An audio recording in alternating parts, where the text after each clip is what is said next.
drivers of growth during the quarter were: 1. Increased external demand from Jamaica's main trading partners, which supported increased exports of some goods and services.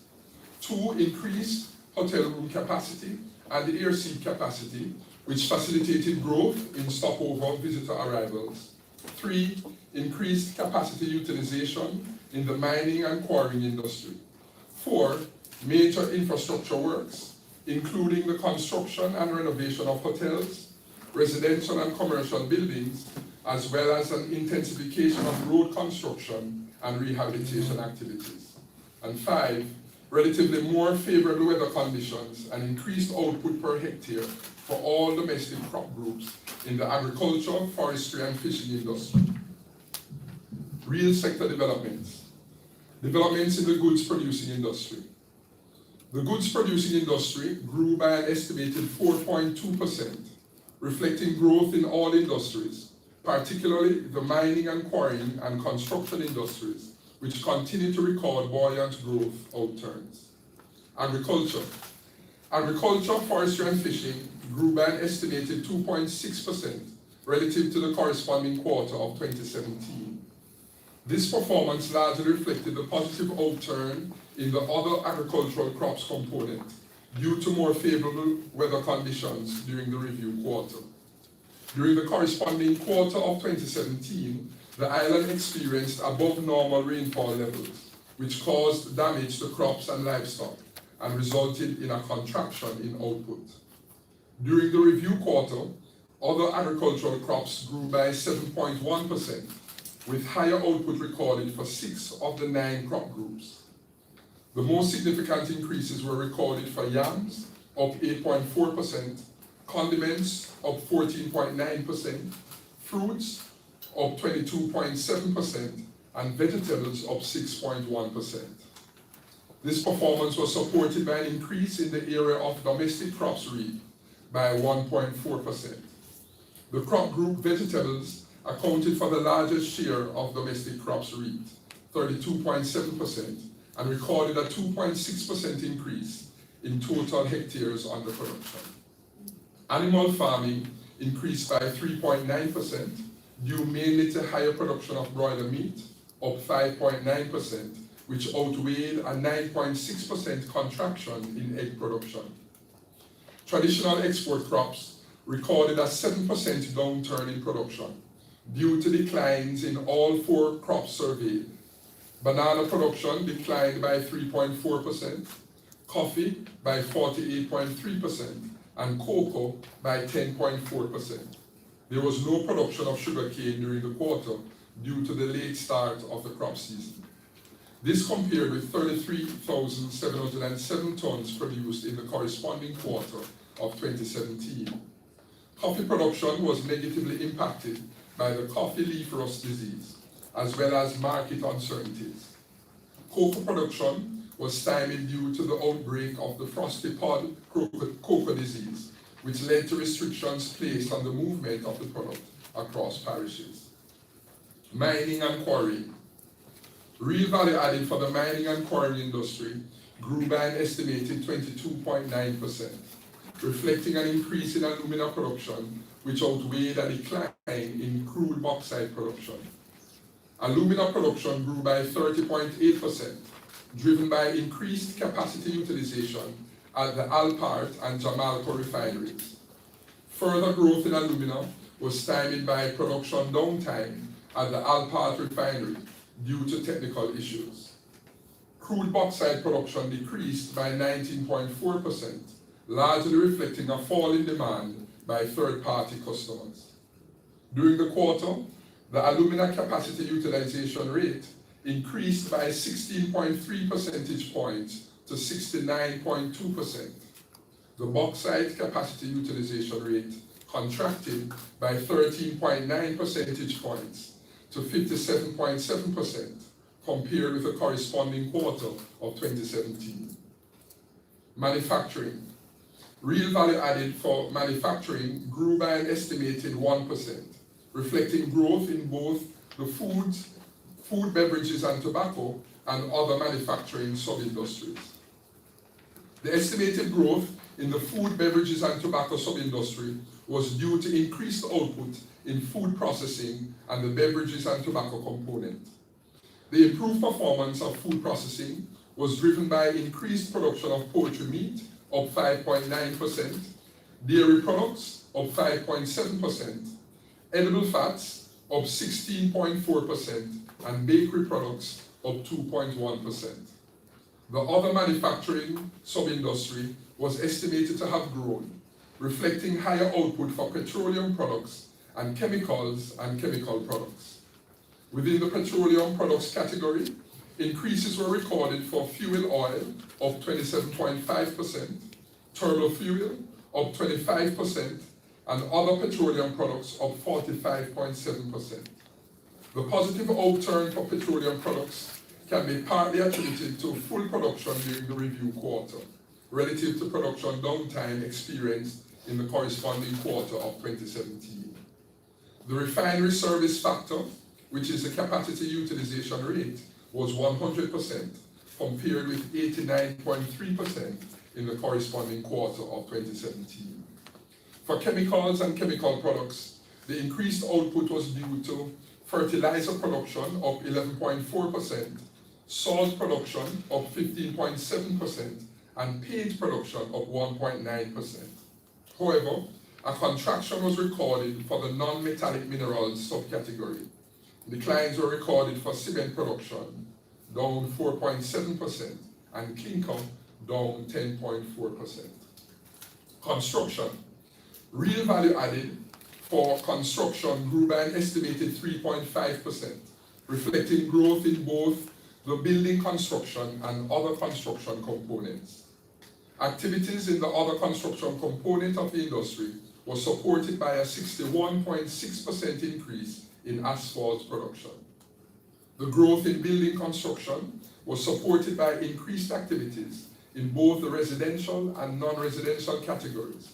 Residential construction activities were driven by a 54% increase in total housing starts, a 17.2% increase in the total value of mortgages provided by the NHT, as well as work in progress on previously started developments. With respect to the non-residential category, the main drivers of growth included the construction and renovation of commercial buildings.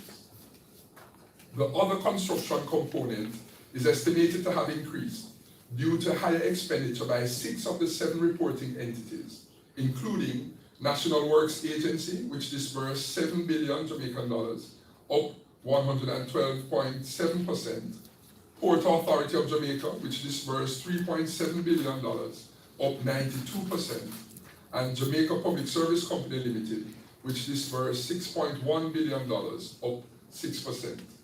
This outweighed the impact of lower disbursement by the National Water Commission, which disbursed $395.5 million, down 63.2% compared with the similar quarter of 2017. Developments in the services industry. The services industry grew by 0.8%, reflecting increased real value added in all industries, with the exception of producers of government services, which was estimated to have remained flat. Electricity and water supply. The electricity and water supply industry recorded an estimated increase in real value added of 0.1%, reflecting the impact of increases in both electricity consumption and water production. Electricity consumption increased by 0.1% due to higher sales recorded for 4 of the 6 categories. Residential was up 1.2%. General service, that is small businesses using less than 25 kilovolts ampere kVA, was up 1.4%. Power service, that's businesses using more than 25 kVA but less than 500 kVA, was up 2.3%. And large power, that's businesses using more than 500 kilovolt ampere, was up 7.6%. These increases outweighed a 2.2% decline in the largest power categories, that is facilities, for example hospitals, hotels and universities, using more than 2,000 kilovolt ampere of power annually. Also declining was the street lighting and other category, which fell by 37.6%, reflecting the use of the more efficient LED bulbs for street lighting across the island. This exercise is expected to continue until 2021. The increase in total electricity generation was facilitated by higher generation from JPS, up 12%, which outweighed a 14.7% decline in generation from non-JPS sources. Water production increased by 0.8% to 82,417.6 megaliters, largely reflecting the impact of more favorable weather conditions. Increased output of 2% was recorded for the Western Division, which outweighed a 0.1% decline in the Eastern Division. Transport, storage, and communication. Real value added for transport, storage, and communication grew by an estimated 1.6%. And this performance was due to an expansion in the transport and storage components. The improved performance in the transport and storage segment reflected a 3.5% increase in total air passenger movements and an expansion of 21.2% in the total volume of maritime cargo handled at the island seaports. Increased air passenger movement was consistent with the increased stopover arrivals recorded during the quarter. The improved performance in maritime cargo movement was driven by a 35% increase in cargo handled at outports, as well as a 1.6% increase in cargo handled at the Port of Kingston. The increase in the cargo volume at outports was attributed to the increased exports of alumina. Finance and insurance services. The finance and insurance services industry registered estimated growth of 0.9% in real value added during the quarter, reflecting projected increases in net interest income on the stock of loans at deposit-taking institutions and fees and commissions income. WR Trim. Real value added for the wholesale and retail trade, repair and installation of machinery, WR Trim, industry is estimated to have grown by 0.6%, supported by an improvement in the related goods producing industries, which drove higher sales, an increase in the employed labor force in October 2018 relative to October 2017, an increase in the volume up 44% and real value added up 39.7% of automated banking machines, ABMs, and point of sale transactions, and higher consumer confidence up 18.6% and business confidence up 3.4% relative to the corresponding quarter of 2017. Higher sales were recorded for 7 of the 8 goods categories, and these included hardware, building supplies, electrical goods and machinery, up 13.7%, mineral fuels, lubricants and petroleum products, up 12%, agriculture, food, beverages and tobacco, up 6.4%. Hotels and restaurants. Real value added for hotels and restaurants, which captures the majority of tourism activities, is estimated to have grown by 2.5%. This was influenced by an estimated 3.7% growth in foreign national arrivals due to increased visitors from the USA as arrivals from the Canadian and European markets declined. This increase was facilitated by increases in hotel room capacity, flight frequency, as well as the introduction of new flights. Stopover arrivals from the USA increased by 8.2% to 399,269 persons. Stopover arrivals from Canada declined by 4.5% to 106,521 persons. And stopover arrivals from Europe fell by 1.1% to 85,608 persons. Cruise passenger arrivals declined by 12% to 521,810 persons due to contractions in the number of passengers arriving at Falmouth and Montego Bay. These declines outweighed the increase in arrivals recorded at the Ocho Rios port. Total visitor expenditure was US $840.4 million, an increase of 11.6% relative to the corresponding quarter of 2017. GDP performance for January to December 2018. For the calendar year 2018, real GDP is estimated to have grown by 1.8%. This represents the 6th consecutive year of GDP growth. Growth was facilitated by, 1, increased external demand for Jamaica's export industries, especially mining and quarrying and hotels and restaurants. And this was supported by higher levels of output in the economies of Jamaica's main trading partners. And 2, increased domestic demand underpinned by record levels of employment. And 3, improved macroeconomic stability as reflected in a relatively low inflation and the lowering of interest rates. For 2018, the goods producing industry is estimated to have grown by 4.8%, and the services industry was estimated to have grown by 0.8%. Industries recording the strongest growth during the year were mining and quarrying, up 32.5%, agriculture, forestry and fishing, up 4.1%, construction, up 2.8%, and hotels and restaurants, up 1.7%.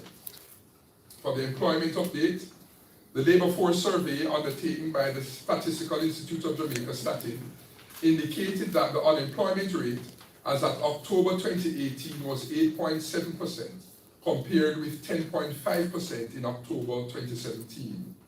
The male unemployment rate declined by 0.9 percentage points to 6.4%, and the female unemployment rate declined by 2.9 percentage points to 11.2%.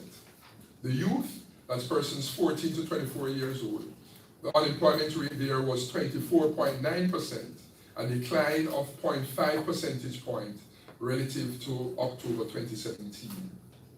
Jamaica's labor force for October 2018 comprised 1,335,300 persons, a decrease of 10,700 persons compared with October 2017, reflecting an increase of 10,600 in the number of persons outside the labor force, which outweighed the natural decrease in the working age population by 100 persons. That is, there were 100 less persons within the age group 14 years and older. The main reasons cited for an increase in the number of persons outside the labor force were 6,900 more persons indicated that they did not want to work. 3,700 more persons indicated that they were staying home with dependents, and 1,400 more persons indicated that they were at school full-time. The unemployed labor force amounted to 115,600 persons, which was 25,000 fewer persons compared with October 2017.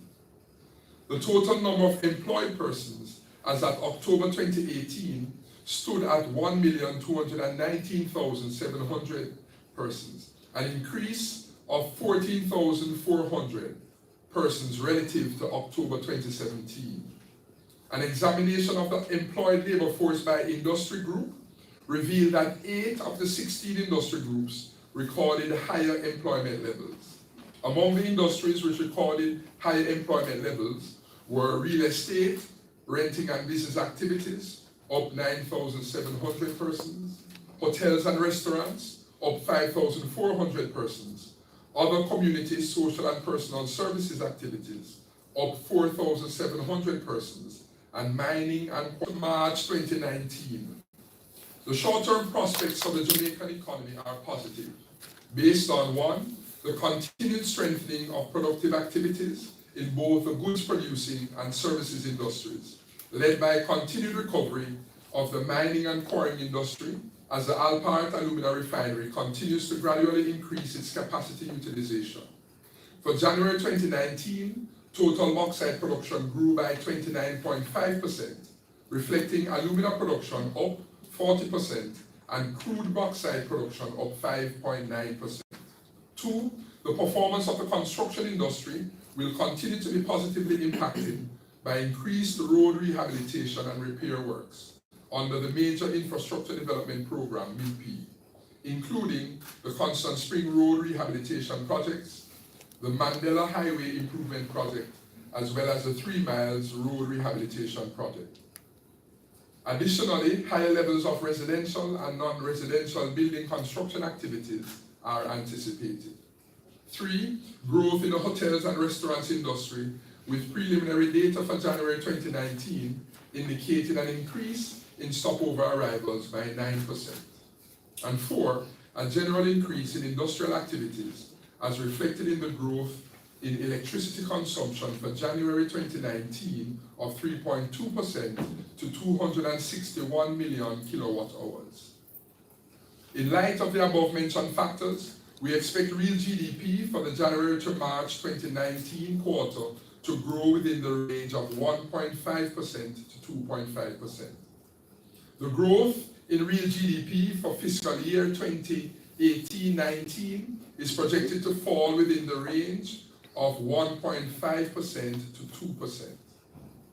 There are, however, key upside potential and downside risks to these forecasts, including on the upside, 1, stronger than projected domestic demand associated with a projected increase in employment and an increase in access to loans and advances.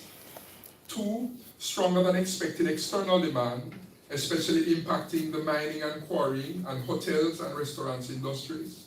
And 3, higher than expected capacity utilization at production plants, especially within the manufacture and mining and quarrying industries. The key downside risks are 1, the impact of adverse weather conditions on the economy, particularly the agriculture, forestry, and fishing industry. 2, plant downtime associated with relatively aged equipment, especially within the mining and quarrying and manufacturing industries. And 3, slower than expected growth in the economies of Jamaica's main trading partners, which may negatively impact external demand for goods and services. Key initiatives to drive economic growth during the medium term. Let's look at some of the key initiatives which are expected to drive growth during the medium to long term. It is recognized that the current push towards growth is primarily led by developments in the mining and quarrying and construction industries. The resumption of production activity at the Alpart alumina plant and the associated upgrade of equipment have resulted in a significant increase in capacity utilization in that industry. In the construction industry, financing from the Major Infrastructure Development Project, MIDP, which facilitated several major construction and civil engineering projects, strengthened the industry's performance during 2018. Increasingly, there have been questions as to the initiatives that are expected to drive growth during the medium term, based on projections for a strengthening in the growth outturn within the range of 2 to 3%. This is of particular concern given that several of the current growth projects come to an end within the next 2 years. The main drivers of medium to long-term economic growth will emanate from 1, major investments earmarked to facilitate the implementation of projects associated with the Logistics Hub Initiative and the Special Economic Zones, the SEZ. With respect to the Logistics Hub Initiative, this will involve the development of 3,900 hectares across the island, with projected total capital expenditure of US $28 billion, and the creation of approximately 100,000 jobs. The government of Jamaica is in the process of finalizing a bilateral agreement with the government of Singapore and the Singapore Cooperation Enterprise to provide the technical assistance during the implementation phase. A total of 8 special economic zones are included among the major pipeline projects proposed for Jamaica, with an estimated capital investment of US $8.9 billion, covering 6,000 hectares, that's 14,846 acres of land. Currently, the free zones, SEZs, include industries involved in global business process outsourcing, BPOs, distribution, warehousing, logistics, services, and manufacturing assembly. Going forward, activities within the free zones, the SEZ, will be augmented by emerging areas that include industries activities such as ship repair, aviation, automobile, electronics, clean energy, limestone, creative industry, among others. With respect to timelines, One, work is currently being undertaken to transition existing free zones to the special economic zones. By the end of 2019, it is expected that a total of 106 existing free zone companies would have transitioned to the SEZ. Under the SEZ, existing companies would no longer be entitled to a zero tax regime, but instead will be required to pay corporate income tax, CIT, of 12.5%. This is expected to generate additional revenue to support growth.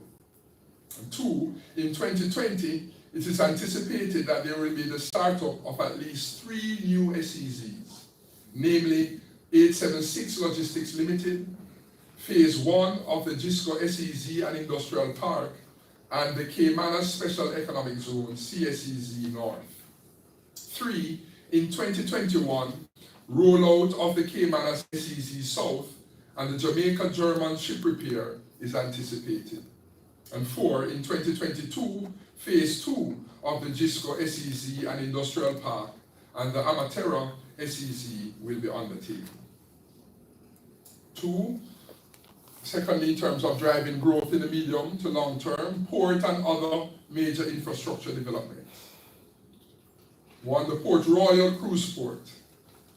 This project is being implemented with the support of key stakeholders to develop a cruise product offering in Kingston using Seawalk technology for a floating cruise pier. This development is being undertaken over a 3 to 4 year period. 2, Ocho Rios Cruise Port. Development work will continue at Reynolds Pier for the port to be able to accommodate larger vessels and improve the aesthetics of the port. 3, the business process outsourcing. Completion of the construction of the additional 157,000 square feet of new purpose-built knowledge process outsourcing KPO facilities in Portmore to create approximately 4,000 new jobs.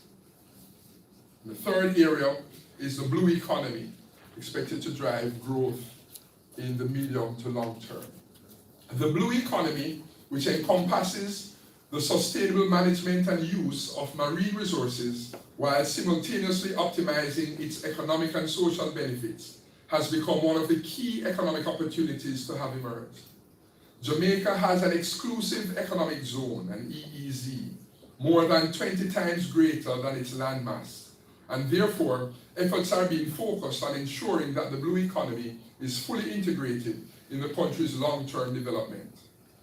Policies are being implemented to ensure that marine life is managed and used in a sustainable way, and identify, develop, and exploit goods and services provided by the marine environment. These include goods such as fish and shellfish, as well as biodiversity and ecosystem services. Some of the specific initiatives being implemented by Jamaica include development of a transformational national spatial plan that will emphasize the importance of the blue economy and exploit the EEZ in a sustainable way. Development of a climate-smart fisheries management plan, which would focus on increasing awareness of the fisheries community to more enhanced and sustainable fishing practices. Implementation of a coral reef restoration program, recognizing the importance of our reef systems, not just to tourism, but to shoreline protection, beach stability, and also to support the livelihoods of many fishers. Also exploring species diversification for export purposes, such as sea cucumbers, which are in high demand by Asian countries for medicinal purposes, and which Jamaica has in abundance. Also development of a public financial management policy for natural disaster risk. That's a public financial management for disasters. And finally, the implementation of sustainable land and marine use management initiatives. Given the above, the potential for generating more robust rates of growth in the medium to long term exists. Concentrated efforts must therefore be focused on ensuring that implementation is in keeping with targeted timelines. So in closing, the Jamaican economy is estimated to have grown by 1.7% for the October to December 2018 quarter. This brings real GDP growth for calendar year 2018 to 1.8%, representing the 6th consecutive year of economic growth. This performance represents the highest annual growth rate recorded in 12 years and reflects the sustained efforts of the government of Jamaica in laying the foundation to achieve more robust and inclusive growth. In the near term, the outlook for the economy remains positive. We estimate GDP growth for fiscal year 2018-19 in the range of 1.5% to 2%. The performance in the final quarter of the fiscal year will be buoyed by the continued robust performance of the mining and quarrying industry, as well as continued strengthening in the construction industry. The outlook for fiscal year 19-20 is also positive, with projected growth within the range of 1% to 2%. The main drivers of growth are expected to be the mining and quarrying, construction, agriculture, and hotels and restaurants industries. I would like to thank the tremendous team here at the PIOJ for preparing this analysis and report, and overall for all the high quality work being done here at the PIOJ. I encourage us all to maintain the dialogue, to continue our collaboration. Let's remain focused as we sustain our commitment to make Jamaica the place of choice to live, to work, to raise families, and to do business. And of course, to die and rest in peace. God bless you all. Thank you.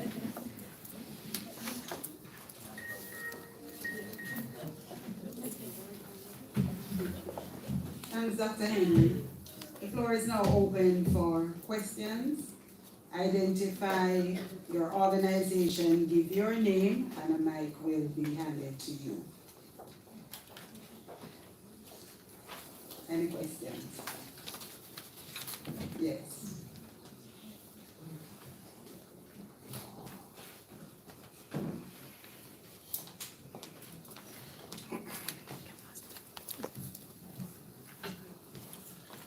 Good morning, Sean Campbell, Nationwide News. I just have two questions.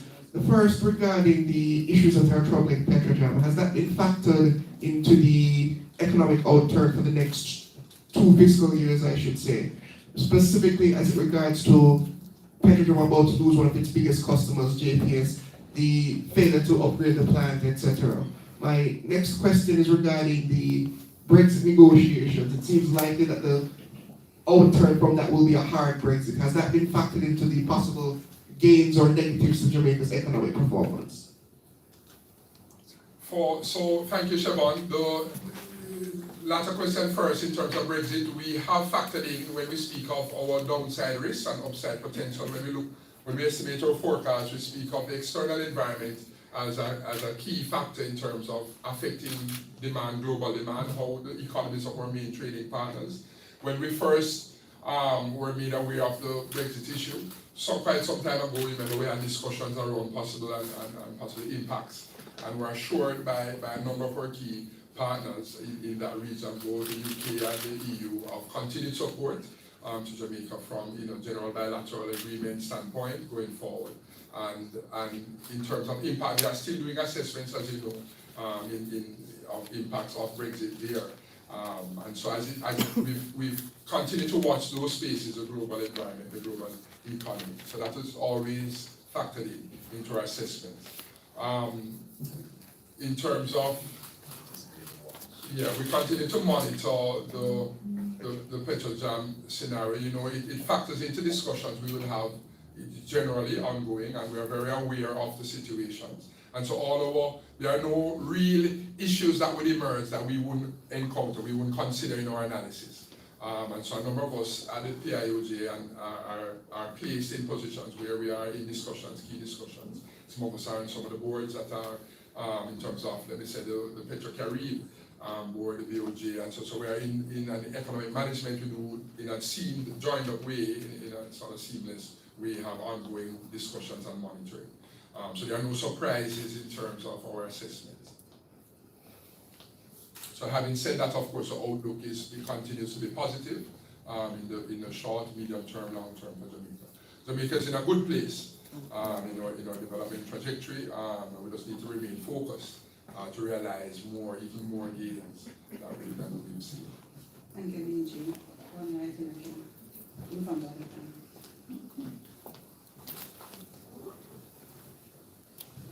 Okay, so a lot of construction is actually taking first Thompson the cleaner. A lot of construction is currently taking place with respect to roadworks in particular. To what extent, if any, does the PIOJ believe that this will impact negatively or otherwise the unemployment rate going forward after these roadworks are completed? You know, there's always room for analysis, and these are things that we continue to watch. Undoubtedly, when you see infrastructure development, such as road work, the end game is positive for economies. And so once you expand your road network, and once you bolster your road infrastructure, it promises to lead to lower transactions costs, lower transportation costs, and overall for those conducting business will lead to lower in terms of cost of production. And as you can have more connectivity with your island, your air and seaports, connectivity with general business centers throughout the island, that would all go well. And so persons have been saying, well, undertaking all this road work, is that really a good thing? And we say yes, it is something that promises to be good. We've seen, from Highway 2000 coming right up, once we've strengthened the road networks, it has all gone well for the country. Someone made a point, someone visiting an investor community, and said, that as countries engage in more infrastructure development, then it inevitably leads empirically to higher growth. And so that's what we expect. And so the thinking is that as businesses can conduct business in a more efficient way, as you say, lower transport transaction costs, then anecdotally you'll expect that you should see higher, even more growth opportunities in terms of employment and lower unemployment. You want to say anything? Yeah, I would just add specifically as it relates to your question on employment, the impact on employment when this round of construction has ended. Recall that the DG had pointed out a series of capital investments which are expected to start within the medium term, and so we expect the general thrust to continue in terms of employment in construction. The whole developments related to the logistic hub initiative and the special economic zones will generate tremendous employment opportunities going forward. Thank you, Mr. Stewart. Any other questions?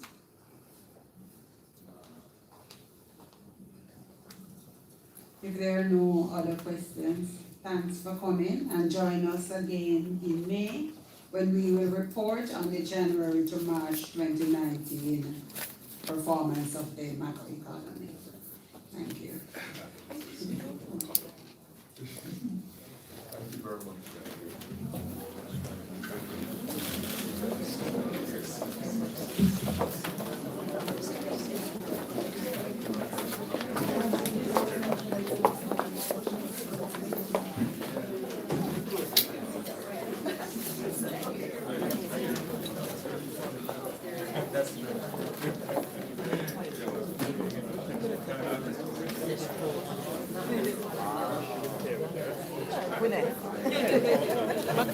So I will definitely say, let me just stop this. Yes. When I go back upstairs.